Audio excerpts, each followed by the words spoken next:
This video is sponsored by virgin मेरी higher secondary school. आज के चैप्टर का नाम है द विक्ट्री। ये चैप्टर अलेक्जेंडर द ग्रेट के ऊपर है। अलेक्जेंडर ने कई युद्ध जीते थे। उसकी अभिलाषा दुनिया जीतने की थी। सोने की चिड़िया की ओर प्रस्थान करो, ऐसा आदेश अलेक्जेंडर ने अपने सेनापतियों को दिया। सेनापतियों ने नक्शे पर भारत जाने का मार्ग खोजा, वह प्रस्थान किया। अलेक्जेंडर की सेना विशाल हिमालय को पार करते हुए सिंधु नदी के तट पर पहुंची। भारत के राजा पुरु से अलेक्जेंडर की सेना का वहां पर युद्ध हुआ। इस युद्ध में राजा पुरु हार गए, वह उन्हें बंदी बना लिया गया।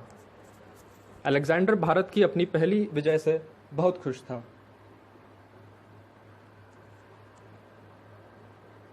कई दिन युद्ध के चलने के पश्चात जब अलेक्जेंडर की सेना आराम कर रही थी, तब अलेक्जेंडर अपना घोड़ा लेकर अब धीरे से अपने टेंट से बाहर निकल गया।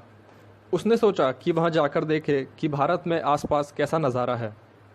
अलेक्जेंडर निरंतर ही रास्ते पर आगे चलता रहा। आगे जाकर उसने देखा कि वहां पर अंधेरा था, कोई रोशनी नहीं थी, कोई उजाला नहीं था। जो औरतें वहां पर थी वह विलाप कर रही थी, बच्चे रो रहे थे, लेकिन अलेक्जेंडर के मन में कोई दया की भाव नहीं थी सब देखकर भी, बल्कि उसे खुशी हो रही थी और गर्व महसूस हो रहा था अपनी इस जीत पर। अब उसने अपने घोड़े की दिशा जंगल की तरफ कर ली। जैसे वहां आगे बढ़ता गया, उसने देखा कि दूर कहीं आग जलती हुई उसे नजर आ रही है। जब वह पास गया तो उसने देखा कि कुछ भारतीय संत यज्ञ कर रहे थे सिंधु नदी के किनारे पर। वह वहां चुपचाप जाकर एक घने पेड़ के पीछे खड़ा हो गया। सर्दियों का मौसम था और ठंडी हवाएं चल रही थी। अलेक्जेंडर ने देखा कि संतों ने अपने ऊपरी भाग पर कोई भी कपड़े नहीं पहन रखे हैं। उसने अपने आप से कहा, यह बहुत गरीब है, इनके पास पहनने के लिए कपड़े भी नहीं हैं। उन्हें संतों के लिए बहुत दुख हुआ। उसने अपने आप से कहा, मुझे इन संतों के लिए कुछ करना चाहिए। रात का समय था। वह अपने टेंट में वापस गया और अपने प्रधान सेनापति को उठाया और उससे कहा कि मुझे मोटे कंबल और गर्म कपड़े तुरंत लेकर लाओ, मुझे उनकी शीघ्र ही आवश्यकता है।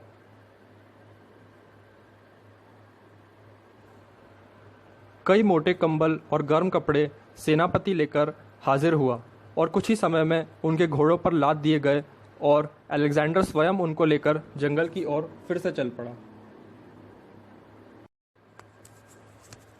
अलेक्जेंडर और उसका कारवां वहीं जाकर रुके जहां पर संतों का यज्ञ चल रहा था।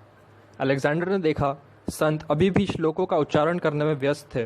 वह अपना घोड़ा पूरे कारवां के साथ लेकर उनके पास गया, लेकिन संतों ने उसकी ओर ध्यान नहीं दिया, उस पर ना ही उसके कारवां पर। उनका ध्यान आकर्षित करने के लिए अलेक्जेंडर ने अपने घोड़े को थपथपाया और खांसने का भी प्रयास किया, किंतु किसी ने भी अलेक्जेंडर की तरफ ध्यान नहीं दिया। इस बात से अलेक्जेंडर विचलित हो गया। वह अपने घोड़े से नीचे उतरा और सबसे बुजुर्ग संत की ओर बढ़ा। संत ने अभी उसकी ओर ध्यान नहीं दिया। अलेक्जेंडर को अपनी अवहेलना महसूस हुई। अलेक्जेंडर एक संत की ओर बढ़ा और उसने कहा, हे फकीर, सुनो, मैं हूं सुप्रसिद्ध अलेक्जेंडर। संत ने उसकी ओर देखा और बड़े ही प्रेम पूर्वक शांत भाव से पूछा कि तुम्हें क्या चाहिए, मैं तुम्हारे लिए क्या कर सकता हूं। अलेक्जेंडर यह प्रश्न सुनकर स्तब्ध हो गया। वह थोड़ी देर रुका, फिर उसने कहा कि मुझे कुछ नहीं चाहिए, मैं अलेक्जेंडर द ग्रेट हूं, जिसने हिंदुस्तान को जीत लिया है। उसने बहुत ही गर्वित होकर इस बात की घोषणा की कि आगे कहा कि मैंने आप लोगों इस ठंड में ऊपर कोई कपड़े ना उड़े हुए देखा, तो मैं आप लोगों के लिए कुछ गर्म कंबल एवं कपड़े लेकर आया हूं।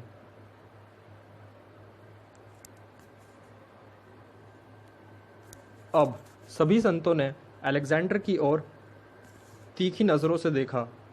बहुत पास आया और अपना हाथ अलेक्जेंडर के कंधे पर रखा और कहा, अच्छा जवान, तो तुम ही हो महान अलेक्जेंडर, जो देशों पर उनको लूट कर कब्जा कर लेते हो।